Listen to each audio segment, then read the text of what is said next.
ثاقب صاحب، ظاہر ہے آپ پارلیمنٹ بھی جاتے ہیں، وہاں بھی قانون سازوں سے ملاقاتیں رہتی ہیں. یہ جو تنخواہیں بڑھ رہی ہیں، ایک تو اسلام آباد کے صحافتی حلقے کیا سمجھتے ہیں کہ از اٹ جسٹیفائڈ، اور دوسرا میرا کویسچن یہ بھی ہے کہ کیا جو اس سال ڈیولپمنٹ فنڈز اس طرح نہیں دیے جا سکے، یہ اس کو کمپنسیٹ کرنے کی ایک کوشش ہے؟ کیونکہ ڈیولپمنٹ فنڈز نہ ملنے پر پنجاب میں بھی خاصا شور ہے.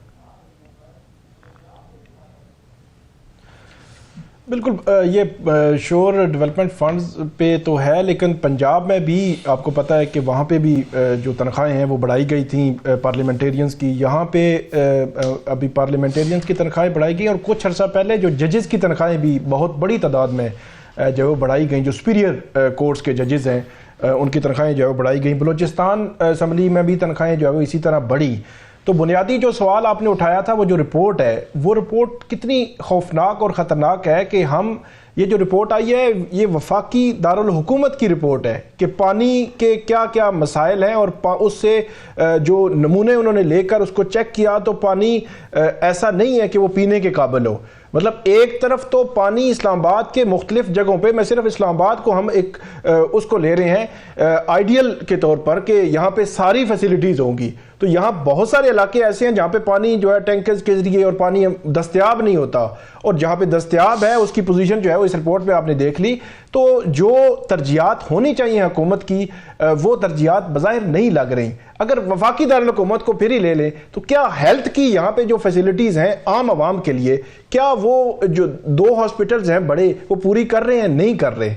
2 ہاسپٹلز پوری نہیں کر رہے. جو اسلام آباد میں 2 ہاسپٹل جب بنے تھے اس سے میرے خیال میں کئی گنا آبادی جو ہے وہ اس وقت بڑھ چکی ہے. نہیں، اس میں ایک اور بھی فیکٹر بڑا امپورٹنٹ ہے ثاقب، وہ فیسیلیٹیز، اس میں اہم فیکٹر یہ ہے کہ وہ جو 2 ہاسپٹل ہیں وہ یہاں جیلم سے لے کے، دینے سے لے کے، پھر مظفر آباد سے لے کے، پھر پشاور سے لے کے، اور پھر میاں والی سے لے کے آنورڈ، یہ بھی ایک پورا برڈن وہ شیئر کر رہے ہوتے ہیں، کیونکہ بہت سے ریلیٹیوز وہ رہ رہے ہیں، ایزی ایکسیسیبل ہیں.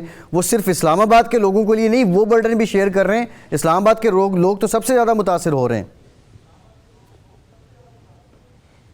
بالکل، مطلب وہاں پہ اتنی بڑی تعداد میں رش ہوتا ہے. او پی ڈی میں آپ چلے جائیں اور ڈاکٹرز جو ہے وہ جس طرح چیک کر رہے ہوتے ہیں وہ بھی ایک الگ داستان ہے.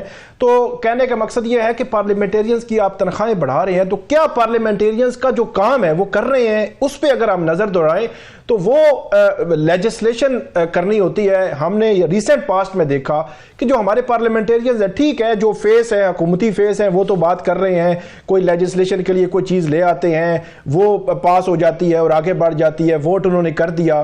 تو ہماری بہت سارے وہاں سے جو یہ پارلیمنٹیرینز ہیں ان سے جب بات ہوتی ہے کہ فلاں آپ نے لا پاس کیا ہے تو اس کی آپ کو پتہ ہے اس کے حوالے سے کہ وہ کیا ہے، اس کے امپیکٹ کیا ہے، ایون 26ویں ترمیم تھی اور بہت کچھ تھا، تو ان میں سے تقریباً 60-70% کو پتہ ہی نہیں ہوتا. مطلب جو کام ہے بنیادی اس کو تو کم سے کم بڑھائیں. پھر جو اسٹینڈنگ کمیٹیز ہیں، وہ قومی اسمبلی کی ہوں، نیشنل اسمبلی کی ہوں، سینٹ کی ہوں، وہ بڑا ایکٹیولی ایفیکٹیولی مطلب وہ اپنا کردار ادا کر سکتی ہیں کہ جتنی بھی لیجسلیشن ہوتی ہے وہاں پہ آپ لائیں، اس پہ ڈسکشن ہونی چاہیے اور اس کے بعد جو آگے آنا چاہیے. پھر بہت سارے جو پی ٹی اے سے متعلقہ آئی ٹی ریلیٹڈ معاملات ہوتے ہیں وہاں پہ ڈسکشنز ہو رہی ہوتی ہیں.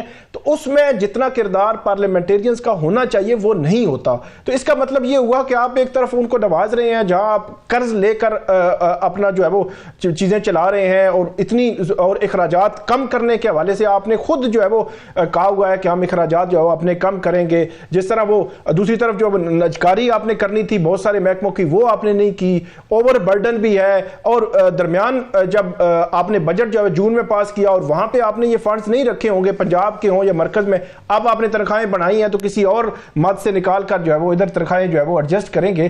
تو یہ سچویشن میں میرے خیال میں یہ اس کا تاثر ٹھیک نہیں جاتا کہ جب عام آدمی یہ کہتا ہے کہ مہنگائی بڑھ رہی ہے، بے روزگاری ہے، اس کو اتنے مسائل کا سامنا ہے، بنیادی اس کو جو ہے وہ سہولیات نہیں مل رہی، تو اس پہ ایک بڑا نیگیٹو اثر پڑتا ہے عام آدمی پر. اس قسم کی جو ہے وہ حکومت کو میرے خیال میں تھوڑا سا اس کو نظر ثانی بھی کرنی چاہیے، کیونکہ ابھی تجویز کیا گیا ہے آگے چل کر اس کو جو فائنل اس کو کو ہونا ہے، لیکن اس پہ مطلب دیکھنا چاہیے کہ جس قسم کا آپ ماحول دیں گے عوام کو، عوام کا جو غم و غصہ ہے وہ کم نہیں ہے. ہمیں پتہ ہے کہ معیشت جو ہے وہ پاکستان کی کوئی اچھی نہیں چل رہی، چلے اسٹیبل ہوئی ہے، ہو رہی ہے یا ہوگی، لیکن اس قسم کے اقدامات کسی طور پر بھی عوامی پذیرائی نہیں مل سکے گی. جی صحیح، بالکل ٹھیک. بہرحال ثاقب بشیر صاحب، میں اس پہ بھی ایڈ آن کر دیجئے کہ اگر آپ کچھ کرنا چاہیں، جو یہاں بات ہوئی ہے ایک پولیٹیکل امپیکٹ کی، لیکن میرا جو کویسچن آپ سے ہے وہ کل بڑا امپورٹنٹ ڈے ہے کورٹس کے حوالے سے.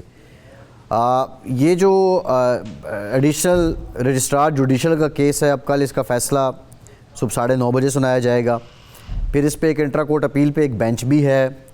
اب بعض حلقے یہ بھی کہہ رہے ہیں کہ پریکٹس اینڈ پروسیجر ایکٹ کے بعد جو ہے وہ جو توہین عدالت کا کیس ہے وہ بینچ نہیں سنے گا، کوئی اور بینچ سنے گا. تو یہ سارا اس وقت ایک مکس پروگرام چل رہا ہے. آپ کو یہ کیسے انفولڈ ہوتا نظر آتا ہے؟ کل کا دن جو ہے نا عدالتی تاریخ میں بہت ہی اہمیت کا حامل ہے. یہ آپ یوں ہی سمجھیں کہ جب 26ویں آئینی ترمیم 21 اکتوبر کو منظور ہوئی تھی، تو کل 27 جنوری اس کے بعد جو ہے وہ دوسرا دن ہوگا جو بہت اہمیت کا حامل ہوگا، کیونکہ 26ویں آئینی ترمیم جو ہے اس کا جو حصہ تقریباً وہ ساری عدلیہ سے متعلق ہے.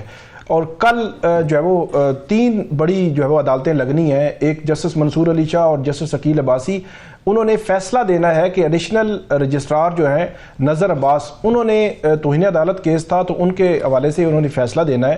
اگر کوئی ایسی سچویشن بنتی ہے کہ وہ ان کے خلاف فیصلہ دیتے ہیں اور کہیں ججز کے حوالے سے بھی کوئی لکھ دیتے ہیں، آبزرویشن دے دیتے ہیں یا کوئی نوٹس کر دیتے ہیں، تو میرے خیال میں ایک غیر معمولی صورتحال جو ہے وہ سپریم کورٹ میں جنم لے سکتی ہے. اور یہ صبح 9:30 بجے یہ ہوگا.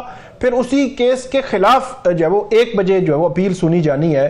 لیکن 9:30 بجے اگر فیصلہ آ جاتا ہے تو 1 بجے جو اپیل سنی جانی ہے وہ بظاہر غیر مؤثر ہو جائے گی، کیونکہ فیصلہ آ چکا ہوگا. وہ تو انٹرم آرڈر کے خلاف جو ہے وہ اپیل ہوئی تھی. لیکن اگر ججز کو نوٹس ہو گئے تو وہ ایک غیر معمولی سچویشن ہوگی. اسی کے ساتھ صبح 9:30 بجے 26ویں آئینی ترمیم کے خلاف درخواستیں جو ہے وہ سنی جا رہی ہیں، اور اس حوالے سے سپریم کورٹ میں تیاری بھی ہے.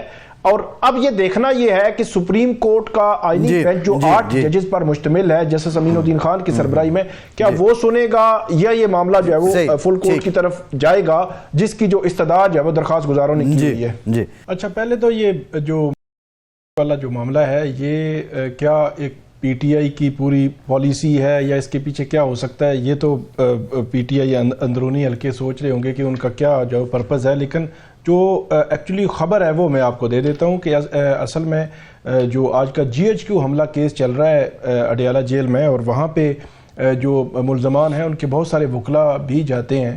تو ان میں سے ایک جو وکیل ہیں وہ پی ٹی آئی سے نہیں ہے.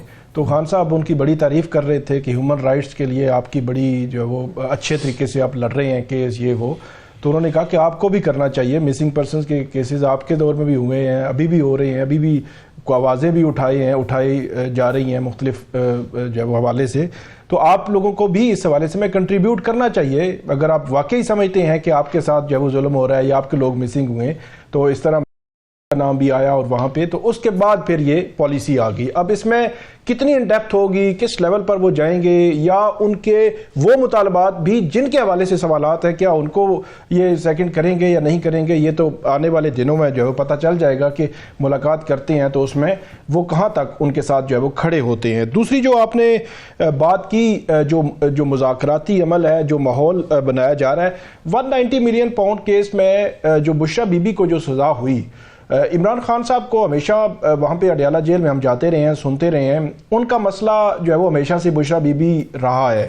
ان کو کسی چیز نے اگر ہرٹ کیا ہے یا جس پہ وہ کہتے ہیں، مطلب بار بار وہ کہتے رہے کہ آپ میری جو وائف ہے ان کو سائڈ پہ کر دیں، مجھے جتنے مرضی کیسز میں سزا دیں، جتنا مرضی سال جو ہے وہ اندر رکھیں، تو میری بیگم کا کوئی قصور نہیں ہے، اس کو سائڈ پہ کر دیں.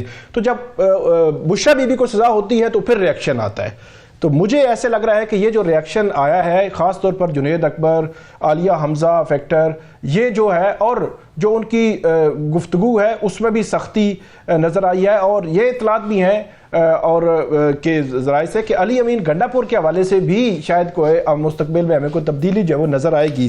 جو مذاکرات، یہ جو ثاقب صاحب ذرا یہ کلیئر کریں.